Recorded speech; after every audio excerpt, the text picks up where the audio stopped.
A couple of months ago, I was diagnosed with cancer, with uterine cancer, and it was an incredible journey for me of learning I had cancer and trying to figure out how to one process me, but how do you parent through cancer and what does that look like?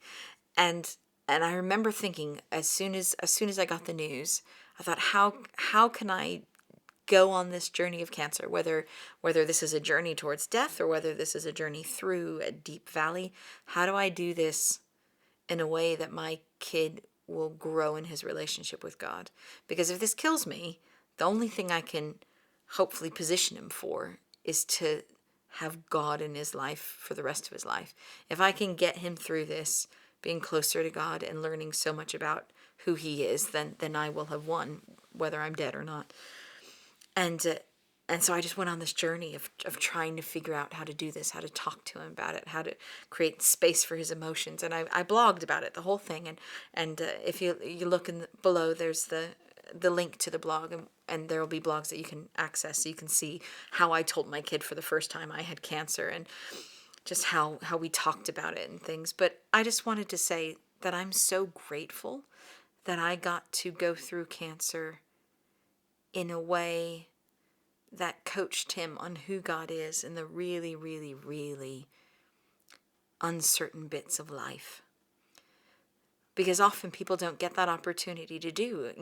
Our kids reach 30 years old and they have their first big thing that happens to them, and they don't know how to cope with it. And it just made me reflect so much on the power of us as parents in the life of our kids. Because we do walk through stuff. We walk through financial troubles and physical troubles and disease and grief. And there's so many things that we walk through, miscarriages. There's so many things that we walk through that we try to protect our children from.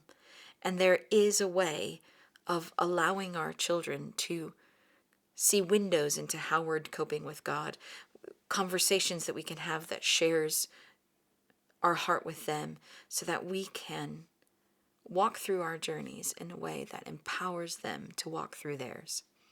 And we can walk some journeys together, and some journeys we equip them to do it by themselves. But whatever you're going through, however life is turning out, it can be a powerful, powerful tool in the spiritual life of your kid.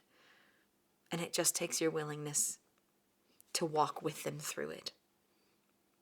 And so below there's lots of blogs of how I did it, but also links to other skills that you may need to talk to your kid about all the things that are happening in your life. So you can come out of it being grateful for the opportunity to equip your child in something new.